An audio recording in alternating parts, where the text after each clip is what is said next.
Please turn with me to Matthew's Gospel, chapter 5 and verse 5. സൗമ്യതയുള്ളവർ ഭാഗ്യവാന്മാർ, അവർ ഭൂമിയെ അവകാശമാക്കും. Praise the Lord. കഴിഞ്ഞ ആഴ്ചയിൽ ഈ വേദഭാഗം നമ്മൾ ചുരുക്കമായിട്ട് പ്രാരംഭമായിട്ട് ഒന്ന് ചിന്തിപ്പാൻ തക്കവണ്ണം ഇടയായി തീർന്നു. കഴിഞ്ഞ ദിവസങ്ങളിൽ നമ്മൾ ആവർത്തിച്ച് ചിന്തിച്ച ഒരു വിഷയം നിങ്ങൾ മറക്കരുത്. സെർമൺ ഓൺ ദ മൗണ്ട്, അല്ലെങ്കിൽ എസ്പെഷ്യലി ഈ ബിയാറ്റിറ്റ്യൂഡ്സ് എന്നൊക്കെ പറയുമ്പോൾ അതൊരു ഹോളായിട്ടുള്ള ക്രിസ്ത്യൻ ലൈഫിനെയാണ് സൂചിപ്പിക്കുന്നത്. സമ്പൂർണമായിട്ടുള്ള ഒരു ക്രിസ്തീയ ജീവിതം എങ്ങനെ ഇരിക്കുമെന്ന് അറിയണമെങ്കിൽ ഇങ്ങോട്ട് നോക്കിയാൽ മതി. ലേഖനങ്ങളൊക്കെ വരുന്നുണ്ട് പിന്നീട്. എന്നാൽ മത്തായിയുടെ സുവിശേഷത്തിൽ നമ്മുടെ വാഴ്ത്തപ്പെട്ടവനാകുന്ന കർത്താവ് പറഞ്ഞതിൻ്റെ അടിസ്ഥാനത്തിലാണ് പിന്നീടുള്ള എല്ലാ കാര്യങ്ങളും. അപ്പോൾ ബേസിസ് ഇതാണ്. സോ ഒരു ക്രിസ്ത്യാനി ആരാണ്, അല്ലെ ഒരു ക്രിസ്ത്യാനി, how do you recognize a Christian, a disciple of Christ, a born again Christian for that matter? These are the things that mark him as a Christian, as a disciple, as a follower of Christ. ക്രിസ്തുവിനെ അനുഗമിക്കുന്ന ഒരുവനെ അടയാളപ്പെടുത്തുന്ന, അല്ലെങ്കിൽ അവനെ തിരിച്ചറിയുവാൻ കഴിയുന്ന ലക്ഷണങ്ങളാണ് നമ്മൾ വായിക്കുന്നത്.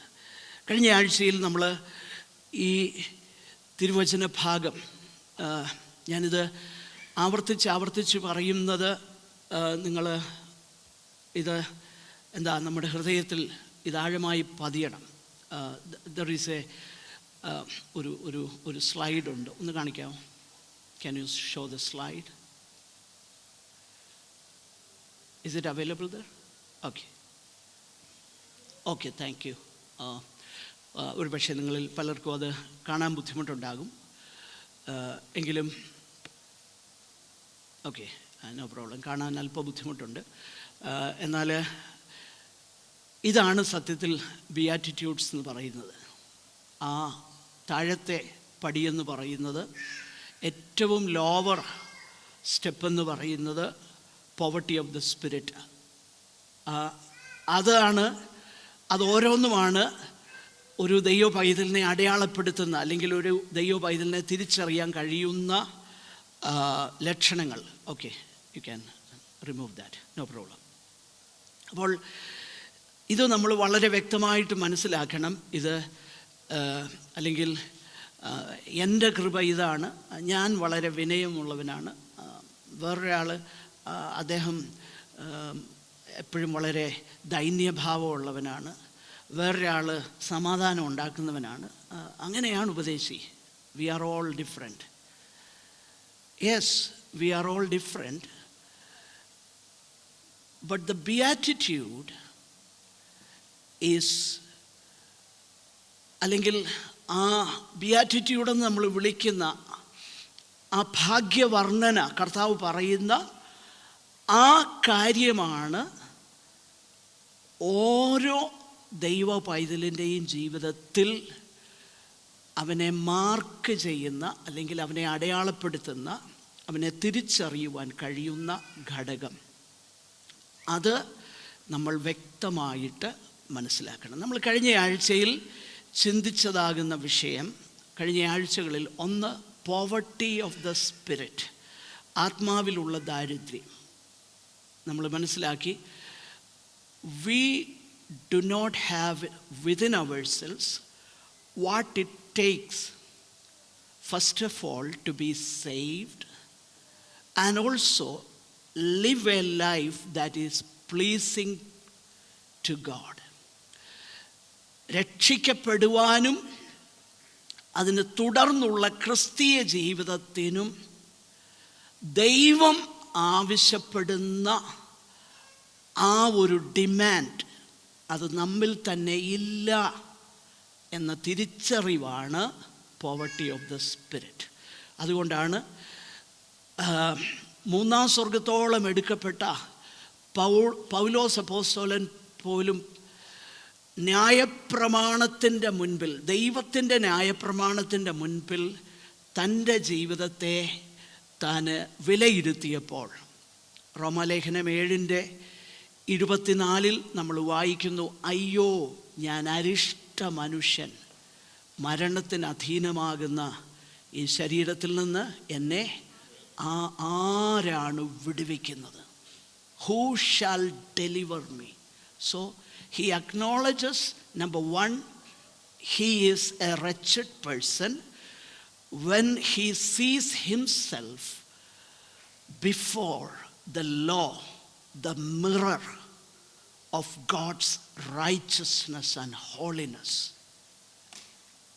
ദൈവത്തിൻ്റെ നീതിയും വിശുദ്ധിയുമെന്ന കണ്ണാടിയുടെ മുൻപാകെ നാം നമ്മെ തന്നെ കാണുമ്പോൾ ഉണ്ടാകുന്ന പ്രതികരണമാണ്, അയ്യോ ഞാൻ അരിഷ്ട മനുഷ്യൻ.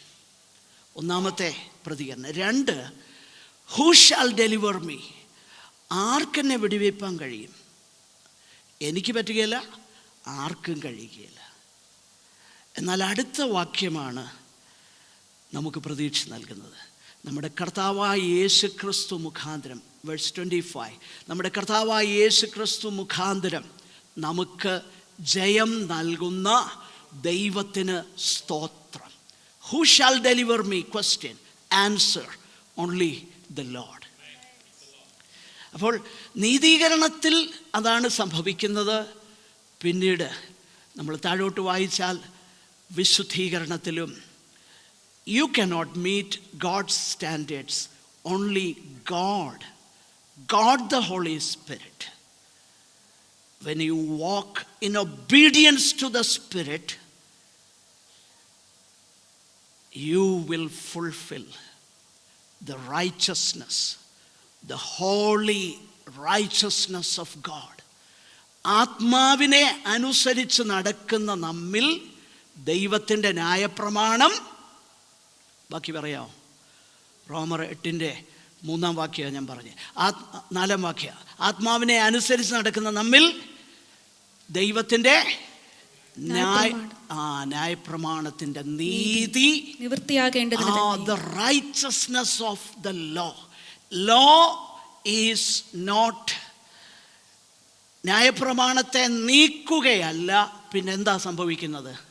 നിവർത്തിക്കുകയാണ് ചെയ്യുന്നത്. കർത്താവ് അതാ പറഞ്ഞേ. കാരണം ഒരു വള്ളിയോ പുള്ളിയോ എന്ത് ചെയ്യുന്നില്ല, മാറിപ്പോകുന്നില്ല. ന്യായപ്രമാണം നീങ്ങുകയല്ല, നിവർത്തിക്കപ്പെടുകയാണ്. വേറെ ചില വാക്യങ്ങളൊക്കെ ഉണ്ട്, ഇപ്പോൾ അതിൻ്റെ വിശദീകരിക്കാനുള്ള സമയമല്ലാത്തതുകൊണ്ട് ഞാൻ അങ്ങോട്ട് പോകുന്നില്ല. So it is fulfilling God's law, and we know for sure no one can fulfil the law. ആ തിരിച്ചറിവാണ് പോവർട്ടി ഓഫ് ദ സ്പിരിറ്റ്. അത് കണ്ടിന്യൂവസ് ആണ്, ഒരിക്കലുള്ള ഒരു കാര്യമല്ല, സ്പൊറാഡിക്കായിട്ടുള്ള വല്ലപ്പോഴുമുള്ള കാര്യമല്ല, വർഷാവസാനത്തിങ്കലുള്ള ഉപവാസ പ്രാർത്ഥനയിലുള്ള കാര്യമല്ല. All through Christian life you know you are poor in the spirit.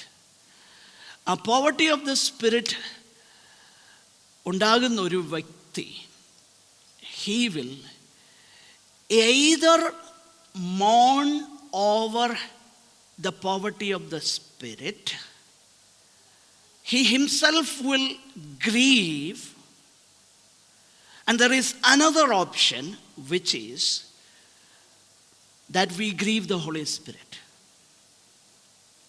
2 ഓപ്ഷനേ ഉള്ളൂ. പോവർട്ടി ഓഫ് ദ സ്പിരിറ്റ് മനസ്സിലാക്കുന്ന ഒരു ഭക്തൻ ഒന്നുകിൽ അവൻ ദുഃഖിക്കാനായിട്ട് തുടങ്ങും, അല്ലെങ്കിൽ അടുത്ത ഒരു ഓപ്ഷനേ ഉള്ളൂ, പരിശുദ്ധാത്മാവിനെ ദുഃഖിപ്പിക്കുക.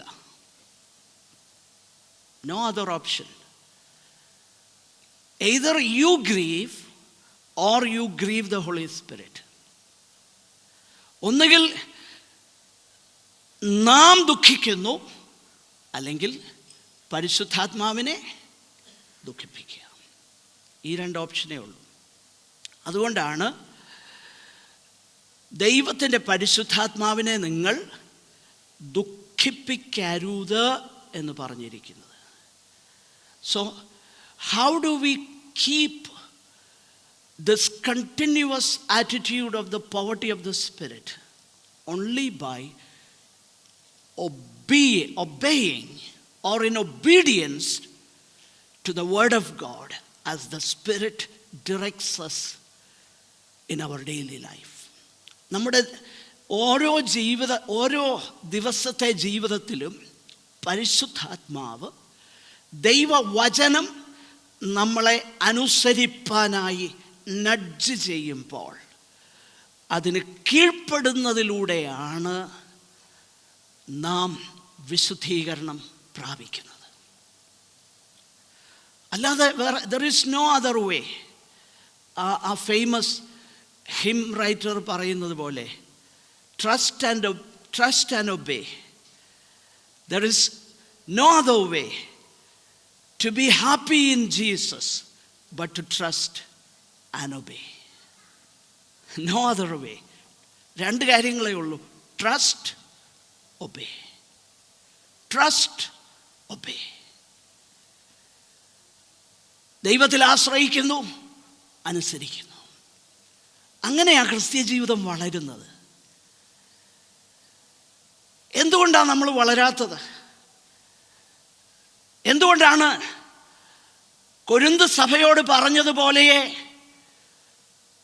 നമ്മിൽ പലരോടും പറയാൻ പറ്റുന്നുള്ളൂ? 1 കൊരിന്ത്യർ 3-ാമത്തെ അധ്യായം, സഹോദരന്മാരെ, നിങ്ങളോട് ആത്മീകരോട് എന്ന പോലെയല്ല. നിങ്ങൾ ആത്മീകരാ എന്ന് പറഞ്ഞാൽ, ആത്മീകൻ എന്ന് പറഞ്ഞാൽ എന്താ? ഉറച്ച് പ്രാർത്ഥിക്കുന്നവനല്ല ആത്മീകൻ എന്ന് പറഞ്ഞാൽ ഉറച്ച് പ്രാർത്ഥിക്കില്ലെന്ന് ഇയാൾ പറഞ്ഞത് അങ്ങനെ പറയല്ലേ? നോ.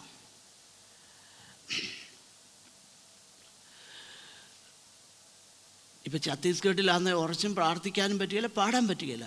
പക്ഷേ they are spiritual, they are growing up in spite of that. അല്ലേ? അതിൻ്റെ നടുവിൽ അവരാരും വിട്ടു പോകുന്നില്ല. ഓക്കെ, അപ്പോൾ ഇവിടെ നമ്മൾ മനസ്സിലാക്കണം, അവിടെ നമ്മൾ വായിക്കുന്ന ഒരു കാര്യം, സഹോദരന്മാരെ, നിങ്ങൾ ബോൺ അഗെയിനാ, യഥാർത്ഥത്തിൽ വീണ്ടും ജനിച്ചൊരു ദൈവമക്കളാ, സംശയമൊന്നുമില്ല. അവരെ വിളിക്കുന്ന പേരാണ് ആത്മീയർ. കാരണം മുകളിൽ അത് വ്യക്തമാക്കുന്നുണ്ട്, നമ്മൾ പ്രാകൃതരല്ല. പ്രാകൃത മനുഷ്യൻ ദൈവാത്മാവിൻ്റെ ഉപദേശം കൈക്കൊള്ളുന്നില്ല. പ്രാകൃത മനുഷ്യൻ്റെ വേറൊരു പേരാണ് ജഡീകൻ. നമ്മുടെ ഇടയിൽ എങ്ങനെയോ ഒരു ടീച്ചിങ് വന്നുകൂടി, ഈ ജഡീകൻ എന്ന് പറഞ്ഞാൽ ഈ വഴക്കൊക്കെ ഉണ്ടാക്കുന്ന ആൾക്കാരാണ് ജഡീകർ. അവർ വീണ്ടും ജനിച്ചോരാ, പക്ഷേ അവർ ജഡീകരാ. പക്ഷെ അവിടെ ഉപയോഗിക്കുന്ന പദം എന്നാ? ഒന്ന് വായിക്കാവോ? എന്നാൽ സഹോദരന്മാരെ, നിങ്ങളോട് എനിക്ക് ആത്മീകന്മാരോട് എന്ന പോലെയല്ല. ആത്മീകന്മാരോട് എന്ന പോലെ അല്ല, ജഡീകന്മാരോട് എന്ന പോലെ. ഒന്ന് പോസ് ചെയ്യണം. നിങ്ങൾ ആത്മീകരാ ബിക്കോസ് യു ന്യൂ. നിങ്ങൾ വീണ്ടും ജനിച്ചത് അതുകൊണ്ടാണ്. വീണ്ടും ജനിച്ചവരുടെ കാര്യമാണ് പറയുന്നത്, അല്ലാത്തവരുടെ അല്ല. വീണ്ടും ജനിച്ചവരുടെ കാര്യം. അവരെ വിളിക്കുന്നത് ആത്മീകരാ. പക്ഷെങ്കിൽ എന്താ സംഭവിക്കുന്നത്? ആത്മീകരോടെന്ന പോലെയല്ല, ജഡീകന്മാരെന്ന് പറഞ്ഞാൽ വീണ്ടും ജനിക്കാത്തവരാ. അവരോടെന്ന പോലെ എനിക്ക് പറയാൻ പറ്റുകയുള്ളൂ.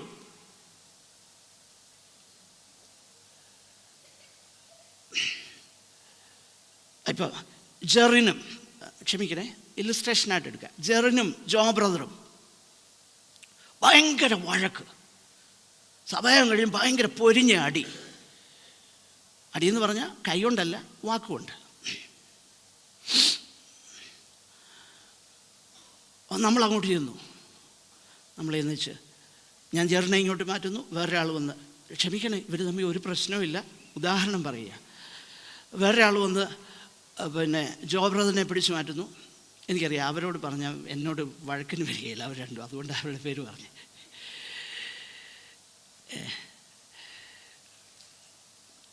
അപ്പം നമ്മൾ പറയുന്നത് തന്നെ, ഡോണ്ട് ബി ലൈക്ക് ചിൽഡ്രൻ. ഇതെന്നെ പിള്ളേരുടെ കൂട്ട് അല്ലേ? എന്നാ പറയുന്നേ? പിള്ളേരുടെ കൂട്ട് വഴക്കുണ്ടാക്കുന്നത്. വളർന്നില്ലേ? പ്രായമായില്ലേ? മനസ്സിലായോ ഞാൻ പറഞ്ഞത്? മനസ്സിലായെങ്കിൽ ഒരു സ്തോത്രം പറ. സ്തോത്രം. ഇതിനൊക്കെയാ സ്തോത്രം പറയണ്ടേ?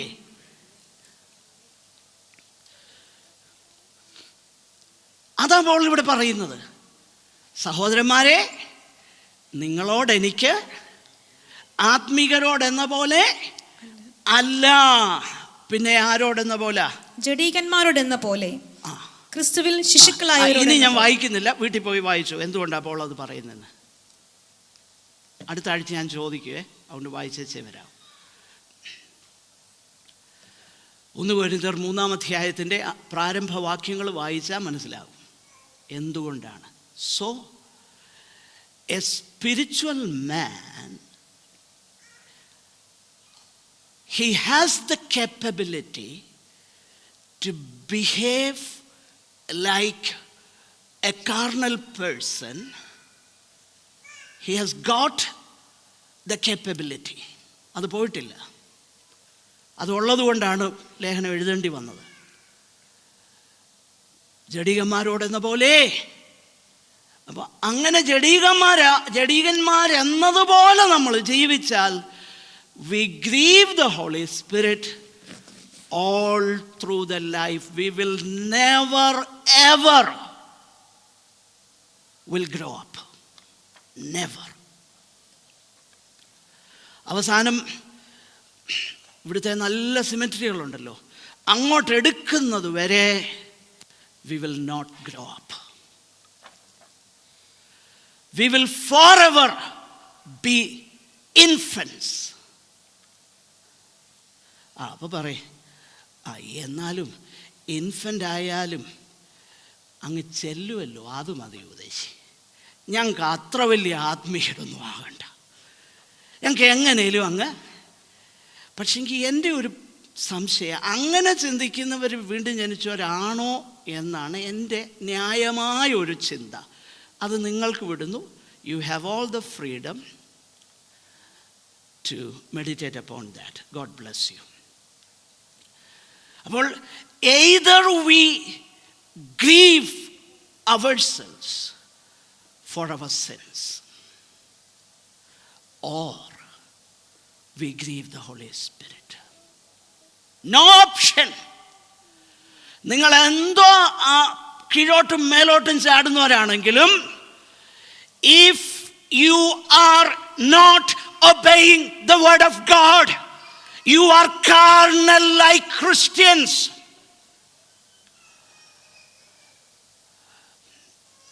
നമ്മൾ ആരും ആകട്ടെ, ഉപദേശിയാകട്ടെ, എന്നെ അങ്ങ് പറയാമല്ലോ, അപ്പോൾ കുഴപ്പമില്ലല്ലോ. ഉപദേശിയാകട്ടെ, ആരും ആകട്ടെ, if I don't grieve over my sin, no use. So, the poverty of the spirit and grieving over my sin will lead me inevitably to the next step. അതായത് ഈ സ്റ്റെപ്പുകൾ നിങ്ങൾ സങ്കല്പിച്ച് ഇവിടെ കയറി വരണം. ആദ്യത്തെ step poor in the spirit. രണ്ടാമത്തെ സ്റ്റെപ്പ് മോർണിംഗ്, ദുഃഖിക്കുക. മൂന്നാമത്തെ സ്റ്റെപ്പ് എന്താ? സൗമ്യത. ആ ഓരോ സ്റ്റെപ്പും കയറിയാണ് നമ്മുടെ ക്രിസ്ത്യ ജീവിതം. പ്രോഗ്രസീവാണ്, തുടർച്ചയാണ്, വളരുകയാണ്. കാരണം നമ്മളെ വിളിച്ചിരിക്കുന്ന പ്രത്യാശയുടെ പേര് പത്രോസ് അപ്പോസ്തലൻ്റെ വാക്കിൽ പറഞ്ഞാൽ ജീവനുള്ള പ്രത്യാശയാണ്, ചത്ത പ്രത്യാശയല്ല. പത്രോസിൻ്റെ ലേഖനം 1-ാം അധ്യായം 1 പത്രോസ് വായിക്കണ്ട. ജീവനുള്ള സകലത്തിൻ്റെയും ലക്ഷണം, if there is life there is growth. If there is life there is growth. ഒരു ചെറിയ ലൈഫ് മതി, ഇറ്റ് വിൽ ഗ്രോ. ഞാനതെൻ്റെ ശരീരത്തിൽ കഴിഞ്ഞ ദിവസം അതൊന്ന് മനസ്സിലാക്കി. എൻ്റെ കാലിൻ്റെ ബിഗ് ടോയിലൊരു 5-6 മാസം മുമ്പ് ഒരു ഇൻഫെക്ഷൻ, 3-4 മാസം മുമ്പ് ഒരു ഇൻഫെക്ഷൻ വന്നു.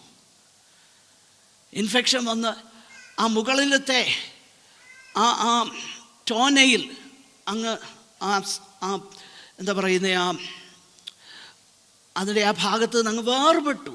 ഒരു ചെറിയ ഭാഗം ഇപ്പുറത്ത് തൊലിയിൽ ഇങ്ങനെ ഇരിപ്പുണ്ട്. അടി വേറൊരെണ്ണം വളരുകയാണ്, ഒരു ചെറിയ ഭാഗം ഇപ്പുറത്തിരിപ്പുണ്ട്. പക്ഷേ ഞാൻ നോക്കുമ്പം നെയിൽ കട്ടെടുത്ത് വെട്ടാൻ നോക്കുമ്പോൾ അതും വളർന്നിരിക്കുക. അതെന്നെ എന്നെ പഠിപ്പിക്കുന്നത്, even my toenail which got infected and it is almost detached from my body, which has got a small connection in maybe few cells with my body, is still growing. Why? ശ്രദ്ധിച്ചേ, വളരെ ചെറിയ ബന്ധമേ ഉള്ളൂ, പക്ഷെ അതിപ്പോഴും grow ചെയ്യുകയാ. കാര്യം എന്താ? Life. So if there is true life in us, യേശു പറഞ്ഞ എന്താ? അവർക്ക് ജീവൻ ഉണ്ടാകുവാനും സമൃദ്ധിയായിട്ടുണ്ടാകുവാനും അത്രേ ഞാൻ വന്നത്. സമൃദ്ധിയാകുന്ന ജീവൻ. അപ്പൊ ലൈഫ് ഉണ്ടെങ്കിൽ ഗ്രോത്ത് ഉണ്ട്. ജീവനുള്ള പ്രത്യാശയാ നമ്മുടേത്, ചത്ത പ്രത്യാശയല്ല. ജീവനുള്ള പ്രത്യാശയ്ക്ക് വേണ്ടി, living hope. So if there is living hope, there is growth. So if there is real poverty of the spirit, I will mourn over my poverty. And that it has got a pervasive influence on my life. വളരെ എന്നെ വ്യാപിക്കുന്ന ഒരു ശക്തിയാണുള്ളത്. അതുകൊണ്ട് that will in turn will make me meek. അപ്പോൾ അതാണ് എന്നെ മീക്കാക്കുന്നത്. ഈ കാര്യം നമ്മൾ മനസ്സിലാക്കണമെങ്കിൽ അനേക വേദഭാഗങ്ങൾ നമ്മൾ ചിന്തിക്കേണ്ടതായിട്ടുണ്ട്.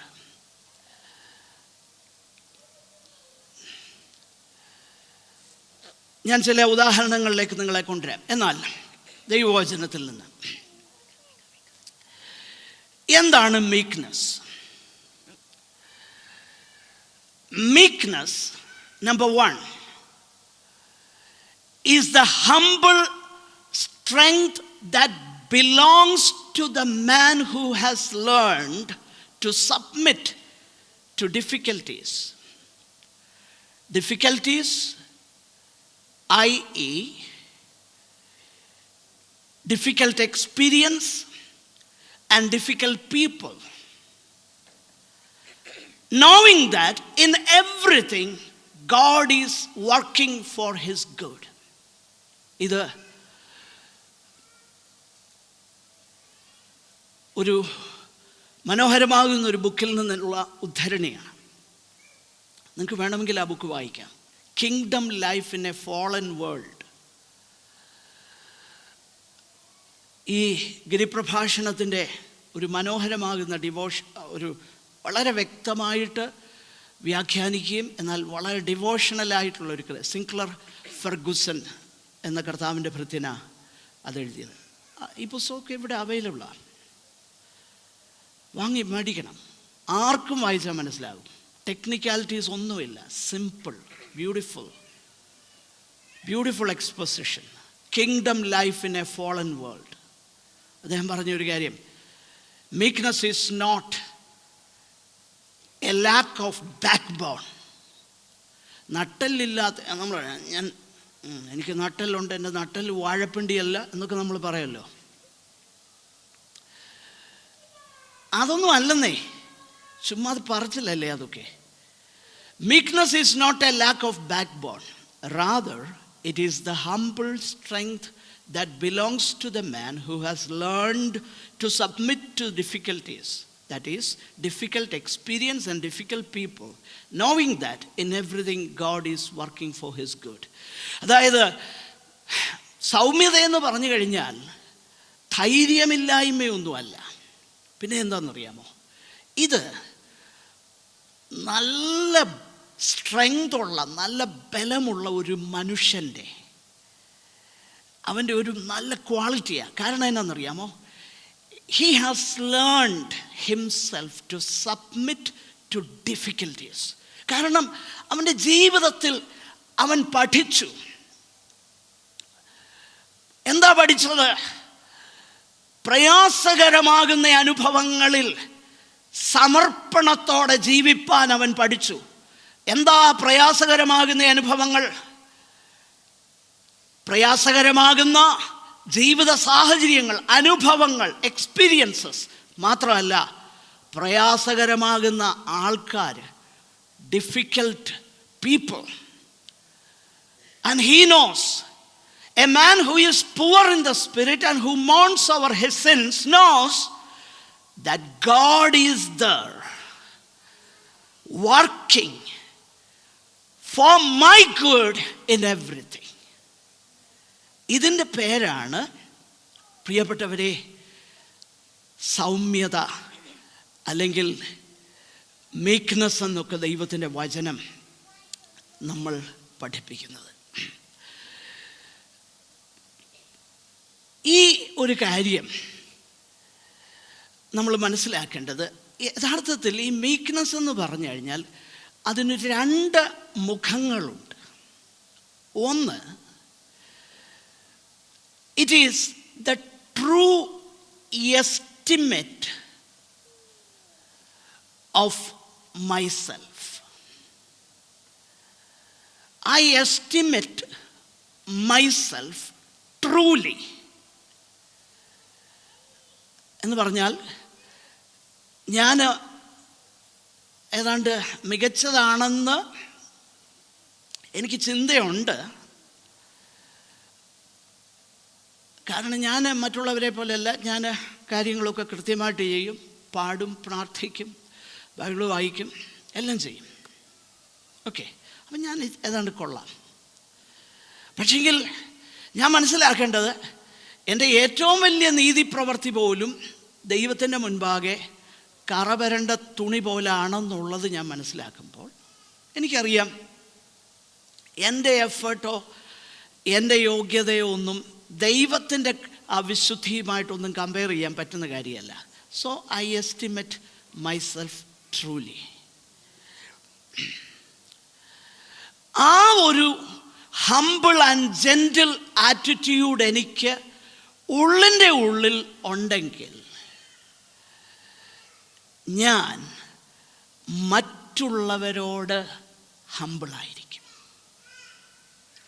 ഓക്കെ, പ്രിയപ്പെട്ടവരെ, ഞാൻ കഴിഞ്ഞ ആഴ്ചയിൽ അത് ഓർപ്പിക്കുകയുണ്ടായി. ഇത് ഒരാൾക്കുണ്ടാകുന്ന ആ നാച്ചുറലായിട്ട് കിട്ടുന്ന ഗുണങ്ങളല്ല.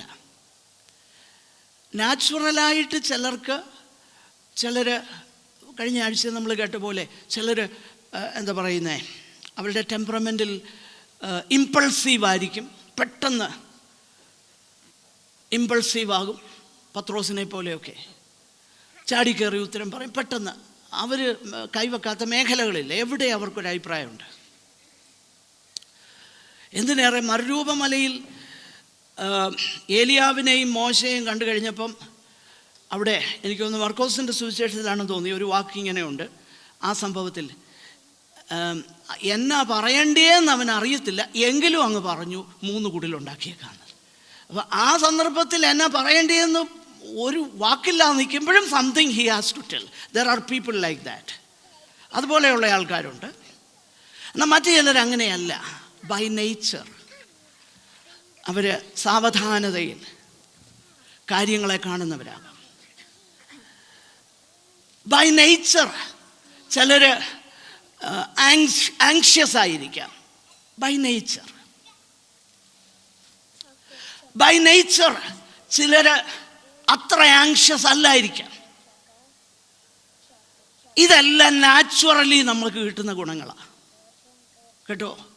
നമ്മുടെ ആ ടെമ്പറമെൻറ്റ്സ്, നമ്മുടെ സ്വഭാവ രീതികൾ ഇതെല്ലാം തന്നെ അതിന് മൈക്കൊന്ന് ഓഫ് ചെയ്യണേ. അതെല്ലാം തന്നെ വളരെ സ്വാഭാവികമായിട്ട് നമ്മുടെ പേരൻസിൽ നിന്ന് അല്ലെങ്കിൽ നമ്മുടെ സാഹചര്യങ്ങളിൽ നിന്നൊക്കെ നമുക്ക് കിട്ടുന്നതാണ്. എന്നാൽ ഇവിടെ നമ്മൾ ചിന്തിക്കുന്ന ഈ ക്വാളിറ്റീസ് ഇത് സ്വാഭാവികമായിട്ട് നമ്മളിൽ ഉണ്ടാകുന്ന ഒരു കാര്യമല്ല. കഴിഞ്ഞ ആഴ്ച ഞാനത് പറഞ്ഞു. This is the fruit of the spirit. Fruit.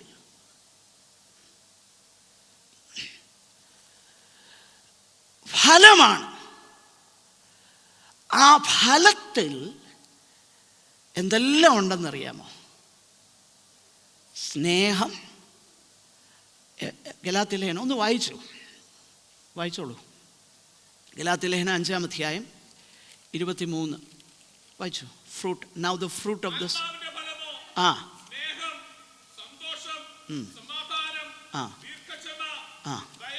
ശ്രദ്ധിക്കണം. ആത്മാവിൻ്റെ ഫലമോ സ്നേഹം, സന്തോഷം, സമാധാനം, ദീർഘക്ഷമ, ദയ, പരോപകാരം, വിശ്വസ്തത, സൗമ്യത. Look at that. എന്ന് പറഞ്ഞാൽ എനിക്ക് പറയാൻ പറ്റുകയില്ല. എനിക്ക് സൗമ്യതയുണ്ട്, ജോ ബ്രദറിന് പരോപകാരമുണ്ട്. ഞങ്ങളെല്ലാം കൂടി വരുമ്പോൾ ഇതെല്ലാം കൂടി ചേർന്ന് അതല്ല. അത് നാച്ചുറലി ഉള്ള കാര്യമാണ്. അത് ഗിഫ്റ്റാണ്. Gift of the spirit is different from fruit of the spirit. ഇത് തമ്മിലുള്ള വ്യത്യാസം നമ്മൾ മനസ്സിലാക്കണം. ഗിഫ്റ്റ് ദൈവം കൊടുക്കുന്നത് ദൈവത്തിന് ഇഷ്ടമുള്ളതുപോലെ. അതിനകത്ത് വലിയ സേയൊന്നുമില്ല. ദൈവമാണ് കൊടുക്കുന്ന ഗിഫ്റ്റ്. ഓക്കെ, ഇന്നാൾ പ്രസംഗിക്കട്ടെ, ഇന്നാൾ ഉപദേശിക്കട്ടെ.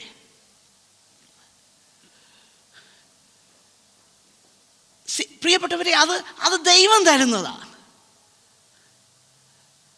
ഞാൻ എപ്പോഴും ഓർക്കാറുണ്ട്,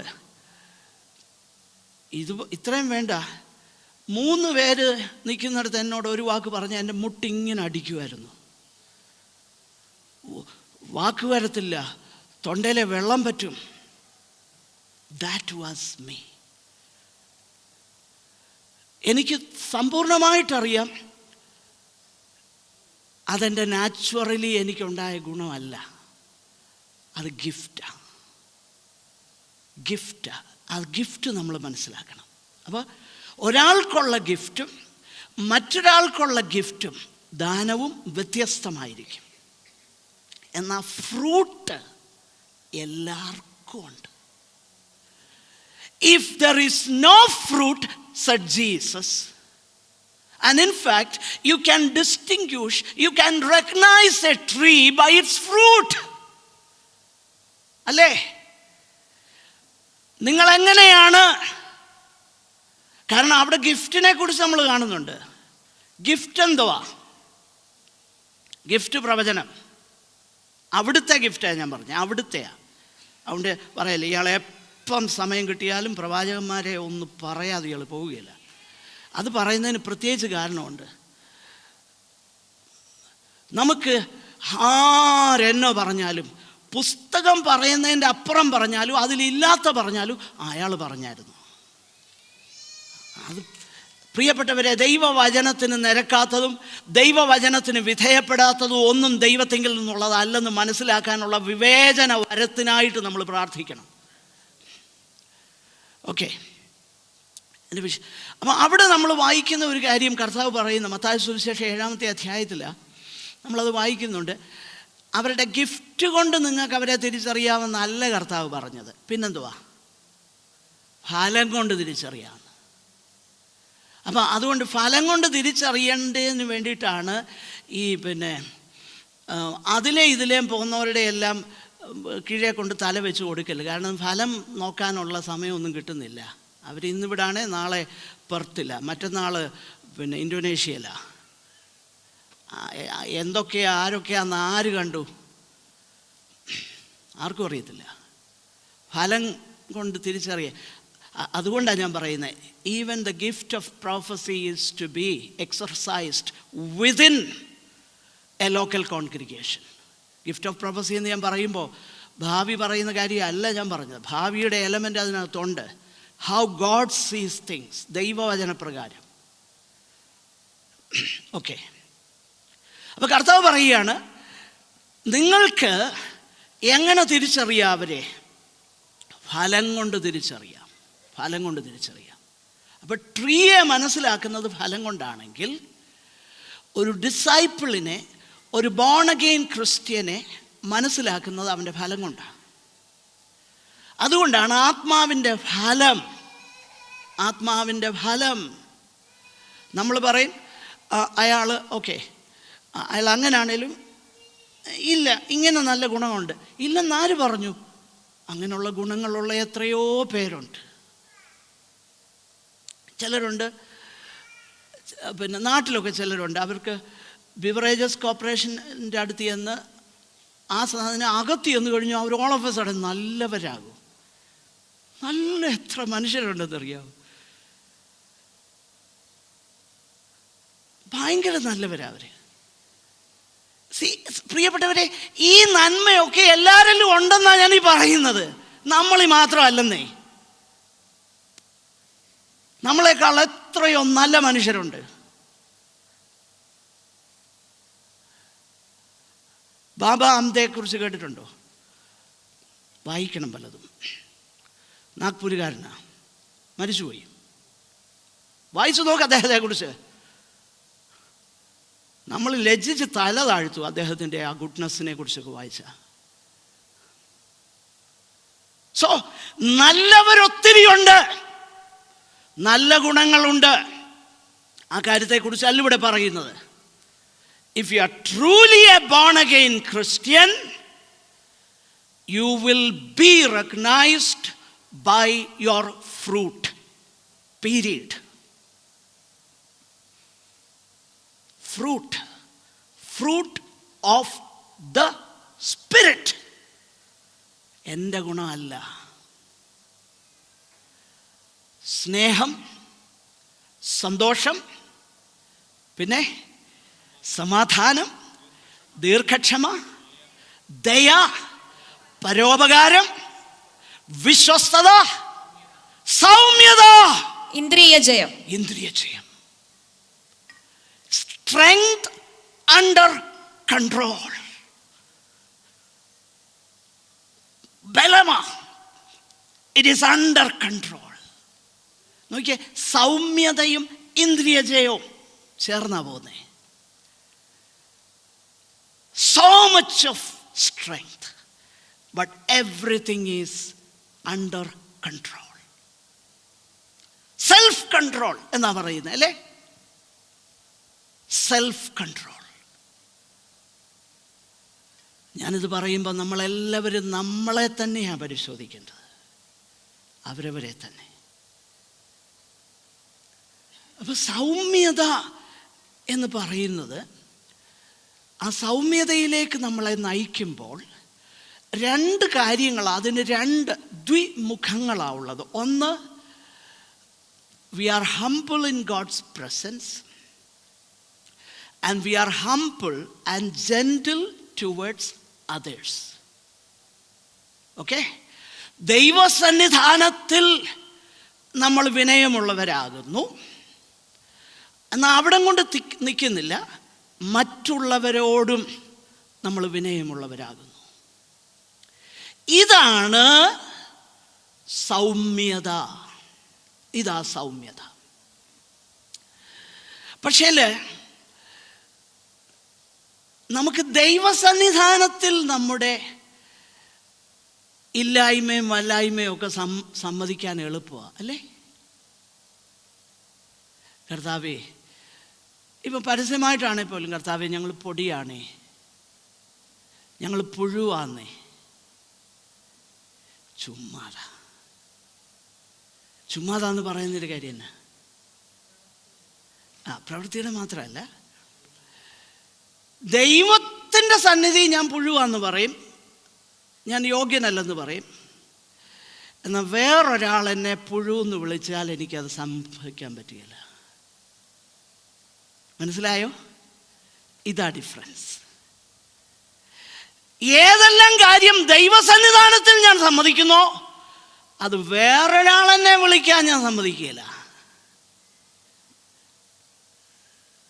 അതുകൊണ്ടാ ദൈവത്തിൻ്റെ സന്നിധാനത്തിൽ സൗമ്യരായിരിക്കാനൊക്കെ എളുപ്പമാണ് ഇല്ലേ?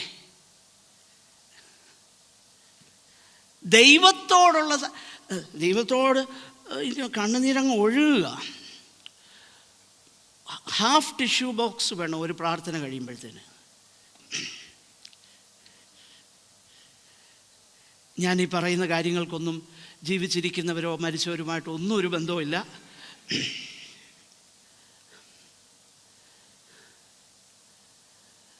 പ്രിയപ്പെട്ടവരെ, നമ്മൾ ദൈവസന്നിധാനത്തിൽ സമ്മതിക്കുന്ന ഒരു കാര്യം മനുഷ്യരുടെ മുമ്പാകെ, പ്രിയപ്പെട്ടവരെ, നമ്മൾ മനസ്സിലാക്കണം, it is a true view of oneself,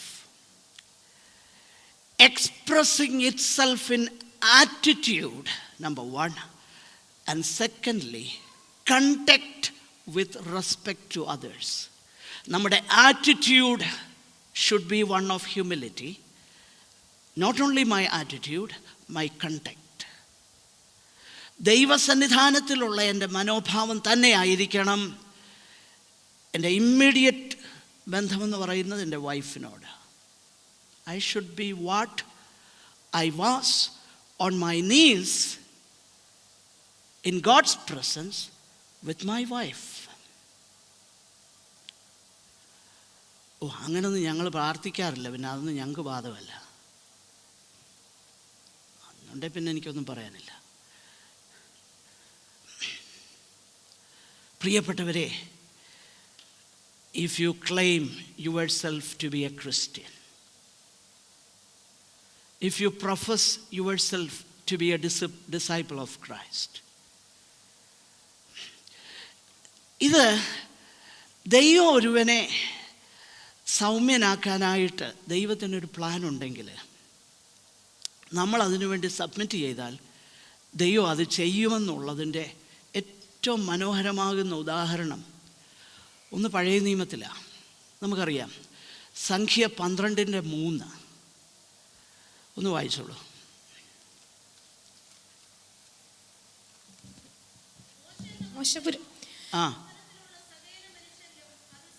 മോശ എന്ന പുരുഷനോ ഭൂതലത്തിലുള്ള സകല മനുഷ്യരിലും അതിസൗമ്യനായിരുന്നു.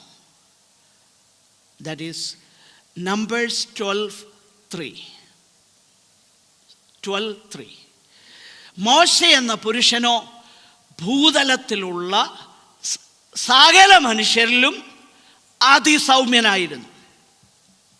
പക്ഷെ ഞാൻ ഒരു കാര്യം പറയാം, ഞാൻ മുമ്പേ പറഞ്ഞ കാര്യം മനസ്സിൽ വെച്ചിട്ടുണ്ട്, ഇപ്പോൾ അവസാനിപ്പിക്കാം.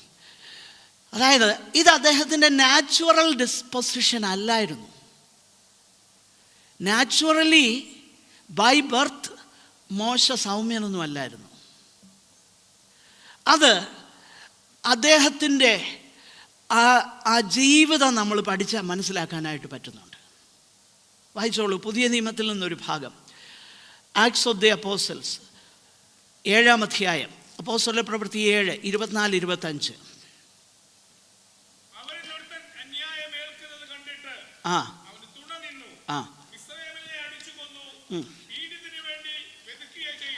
പ്രതിക്രിയ ചെയ്തു.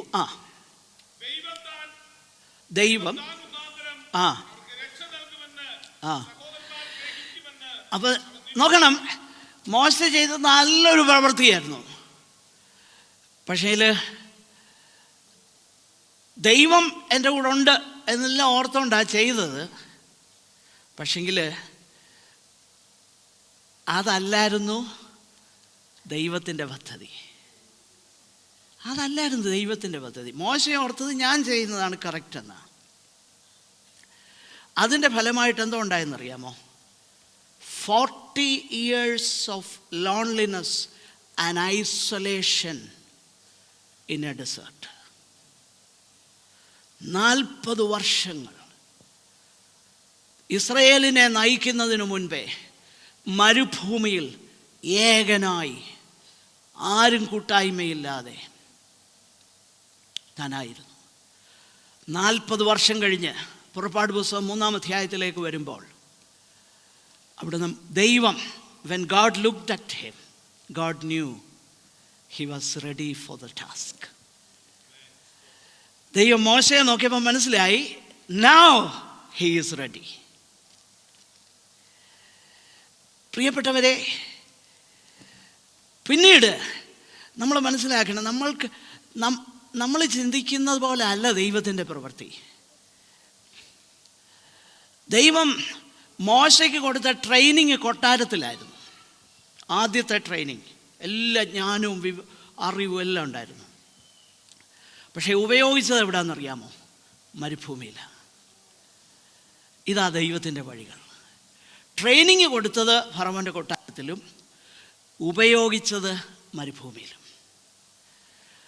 ഫറവോൻ്റെ കൊട്ടാരത്തിലെ ട്രെയിനിങ് കൊണ്ട് എന്തോ ആയിരുന്നു അവന് കിട്ടിയത്? ഒറ്റയടിക്ക് ഒരു മിസ്രൈമിനെ കൊല്ലാൻ തക്കവണ്ണം കായിക ശേഷിയും അതിനുള്ള നോഹവും.